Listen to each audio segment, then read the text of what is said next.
Hello everyone. Today's video is about pancreatin and how that compares to other digestive enzymes. Just before jumping into the video, if you don't mind taking a quick second to please like, share, subscribe, and or post a quick comment on the video, I'd really appreciate it. So thanks in advance for taking a second to do that. And as per usual, nothing I'm saying should be construed as medical advice. This is for informational purposes only. If you need medical advice, please talk to your healthcare provider to get that advice. So one of my patients recently sent me an email saying something to the effect of, pancreatin that we talked about at our last visit, how does that compare to other digestive enzymes? And I thought it would be a fun video to put out because I said, hey, you know what, I'll just make a video. This will be more efficient than me trying to type all this out, and then other people can hear about this topic too. So, because I think it's a really interesting topic. I've actually spent quite a lot of time digging into the research literature around digestive enzymes. And quite frankly, in my opinion, at least from what I've read and looked at and analyzed, it's quite a quagmire of information. What's kind of frustrating for me, because I'm a very left brain dominant individual, I like to analyze things, I like to be able to compare things head to head. There's different units that different enzymes are rated by. So in other words, if you pick up, say, 3 or 4 different digestive enzymes off the shelf in the health food store, and you look to see, what does it say on the label, it's generally going to break things down into the activity of different proteases, amylases, and lipases. There might be other enzymes in there too. Like, for example, some digestive enzymes will have extracts of bromelain, which is derived from pineapple, and that has some enzymatic activity. Or there might be something called papain, which I think is from papaya, I'm pretty sure, and that has other enzymatic activity, and that's kind of a different category. Overall, it's more like the papain and bromelain would have certain types of proteolytic activity, and maybe other types of enzymatic activity, but it's not kind of measured head to head in the same way that proteases and amylases and lipases would be. So anyways, you pick up your 4 or 5 different bottles, you look at the ingredient list, and you'll see this breakdown of, say, different proteases in each one. Well, there's different types of proteases, and then the units that they use can be different from brand to brand as well. I can't remember the exact acronyms off the top of my head here, because there's quite a few different ones. But for example, a certain protease unit is something like capital HUT, which is an acronym for something I don't remember what it stands for. But then there's other units which might be something like FCC, and then some other unit which I just don't have a bunch of bottles lined up in front of me right now. But when you if you listening decide to go down a rabbit hole, which I wouldn't recommend, when I've gone down the rabbit hole and said, okay, how does an HUT unit compared to an FCC unit? And again, apologies if I'm getting my acronyms wrong here. I'm pretty sure HUT is one of them. But when you try to compare those head to head, at least based on the sleuthing that I had done before, and I spent maybe, 4 to 5 hours of my life on this up to this point, trying to figure that out. There does not seem to be a direct head-to-head comparison, to my understanding. So it gets really tricky. It's like, oh, well, this enzyme has, 100,000, HUT units of this protease, and maybe, 3,000, this other product has 3,000 FCC units of this one. Well, how do those compare? And try as I might, I could not figure out how those compare directly. Now, if someone listening to this video is like, hey, I've figured this out, here's this website or here's this paper that goes right into it, then please post it in the comment section. I'll happily look at it, and it'll solve a big mystery in my life. But I've heard other clinicians discuss this, or I think maybe even lecture about it a little bit, and that was kind of the take-home message I got from what they said as well. So I didn't feel quite as bad about not being able to figure it out. I don't know if it's figure-outable. So it's a bit of a challenging playing field in the first place. Now, everything that I just said is specifically with relation to plant-based enzymes. Now, my understanding is that the majority, if not all, plant-based enzymes, unless it's, say, a bromelain extract from pineapple or a papain extract from papaya, in terms of digestive enzymes, my understanding is they're largely, the plant-based ones are largely grown on Aspergillus, which for folks who are steeped in the mold community, that's a type of mold. And it's kind of crazy that they, to my understanding, kind of harness this mold species to create enzymes that it naturally creates, and then somehow that's purified and turned into supplements. And I have not looked into the manufacturing process, but I've had maybe 2 or 3 patients over the course of time who seem to be very, very sensitive to plant-based digestive enzymes. They'd really flare up, and as best we could tell, it was probably because they were reacting to like maybe tiny residual amounts of mold residue that might have been on those enzymes. So anyways, as a point of interest, my understanding is that's where many, if not all, plant-based enzymes come from.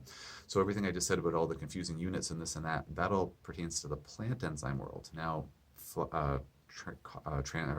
contrast that to the animal-based enzyme world, and animal-based enzymes are basically dried up, ground up animal pancreatic tissue, almost always from pigs.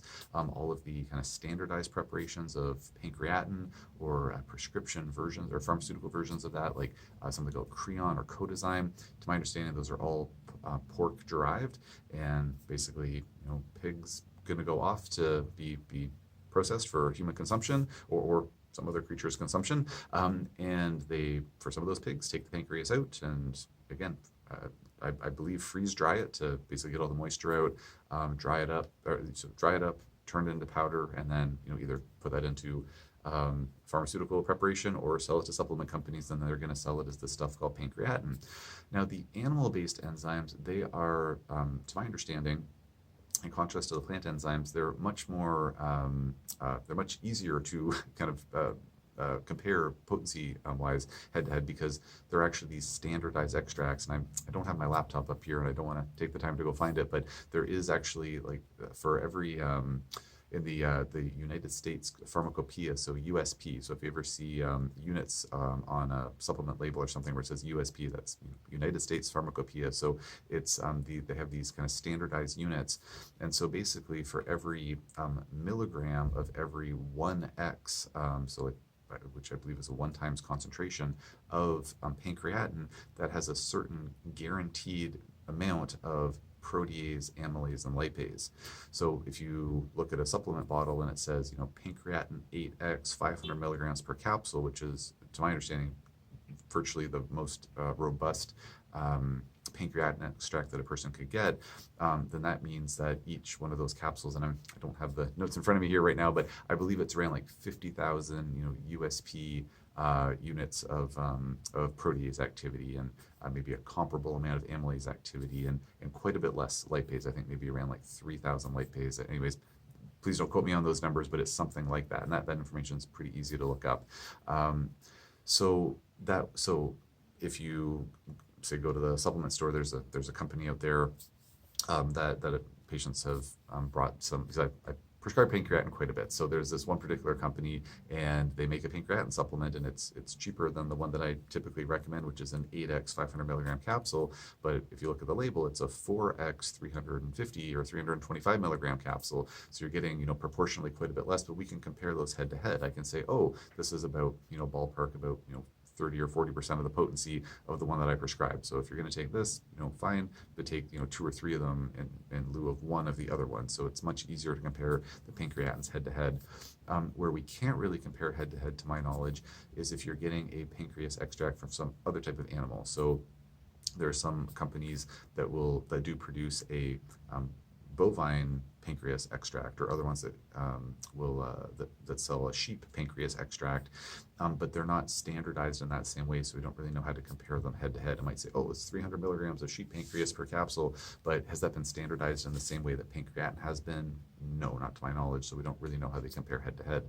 But if there's a person who said, I don't seem to do well with plant-based enzymes, and I can't or won't consume pork-based enzymes for some reason, I have recommended non-pork-based enzymes to other patients, and they seem to help digest the food, so I just don't know how they compare head to head. So with all of that background out of the way, bring it to the question of, how does the, pancreas, or how does pancreatin compare to a standard digestive enzyme? Well, in part, we know that the strongest enzymes that are out there, which are, to my understanding, are the pharmaceutical enzymes that are out there, they are pancreatin based. So like the Creon, the Codazyme, those are really the strongest enzymes you can get. They're based on pancreatin. And then clinically, I've seen patients who have been taking plant-based enzymes. They're not seeing any improvement, or they're seeing some improvement, but not the full improvement we were hoping to see with their digestive capacity, they switch over to pancreatin, whether it's supplemental pancreatin or it's Creon or Codezyme, and they do markedly better. It's suggesting in those cases that the animal-based enzymes, the pancreatin, is quite a bit stronger. Now, I've had some patients where they don't do better on any type of enzyme. So the plant-based enzymes don't work, the animal-based enzymes don't work, just nothing works. I've had other patients where the animal-based enzymes seem to work just as well as the plant-based enzymes. And I've had many other patients over the years where they take a plant-based enzyme and it works really well for them. And so there's never really been a motivation to switch to something else because it works really well. So what it boils down to is that clinically, in my experience, it seems that more patients benefit from the animal-based enzymes than the plant-based enzymes, but the plant-based enzymes can work really well, and for some people they'd be equivalent, and maybe in some cases they're better. If anyone listening has experience that they care to share, they feel comfortable sharing, and if you're like, oh, plant-based enzymes work so much better for me, animal-based enzymes didn't work so well, or vice versa, or any feedback you'd like to share, be curious to know about that.